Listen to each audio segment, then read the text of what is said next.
Down in the hood of Baggin lives a hobbit by the name of Bilbo Baggins. Now hobbits be little shorties that don't like to do nothing but keep it chill and get their grub on. One day some nappy wizard named of Gandalf drops in at his crib rolling 13 dwarfs deep.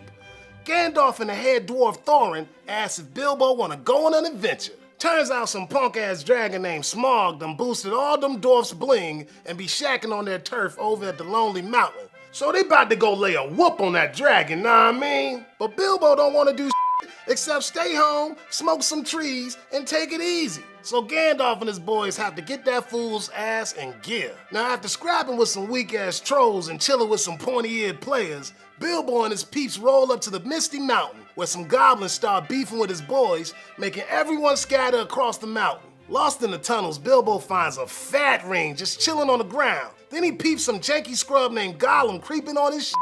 After serving his fool up, Bilbo uses the ring's invisibility power to escape the tunnels and meet back up with his crew. Seeing how Bilbo be strutting like a boss, them dwarves be giving him mad respect. Then all them players arrive at the Lonely Mountain, where Smaug be chilling with his stash. Bilbo puts on the ring, sneaks into the dragon's lair, and boosts some of his ice. When Smaug realizes that somebody be ganking his swag, he goes hyphy in this bitch and starts tearing up the nearby towns where he gets his shit wrecked by some player named Bard. Now that Smaug be dead, them humans say, yo, since the dragon jacked up our crib, we want some of that cheddar. But Thorn be all like, nah blood, I ain't giving y'all shit. So them homies about to war with the dwarves when Gandalf drops in and says, break yourself, fool! Wars and goblins about to brawl up in here. So all them players, men, elves, and dwarves strap up and wreck them haters. But in the end, Thorin gets shanked. On his deathbed, Thorin goes out like a G and admits to Bilbo that he been acting a fool. Then Bilbo takes only the cash he can carry and finds his way home back to Baggin. There and back again. You heard?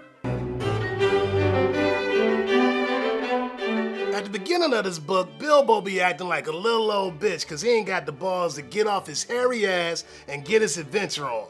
I'm just saying. But as things start getting real, Bilbo ups his game and starts keeping it gangster. Like when he saves the dwarves from them crusty ass spiders, he not only clocking some mad courage, but he's straight up sacrificing himself to draw them spiders away from his boys. So by the end, Shorty don't want to be a thug, he straight up is one. Look, if you want to get this shit all the way turned up, you best recognize the importance of dragon sickness, a term Tolkien used to describe Smaug's obsession with that fat cash. When Bilbo and his posse roll up to the Lonely Mountain, they find that all that once green land is now all busted up. But it ain't all about the physical aspect, my man. Nah, this here detail serves as a metaphor for the destructive nature of greed, homeboy. In fact, all them homies get a little taste of dragon sickness. For example, Thorin be sipping too much of that haterade when them elves ask him for some cash to rebuild their crib.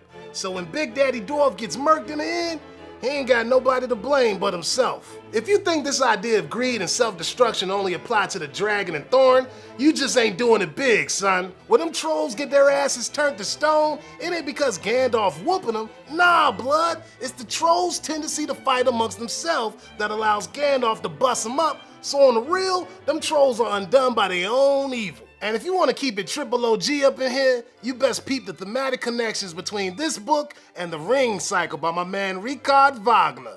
Consider these two quotes, son. Only he who forswears love's power could win the world's wealth for his own. If more of us valued food and cheer and song above hoarded gold, it would be a merrier world. At the end of The Hobbit, that fool Thorin finally realizes that stacking fat cash means you dropping other values like courage and wisdom. Yet, in Das Rheingold, my boy Richie Dub saying that you can only make bank if you drop them values first. It's like they preaching the same cold truth, said backwards, know what I mean? Hey, thanks for tuning in.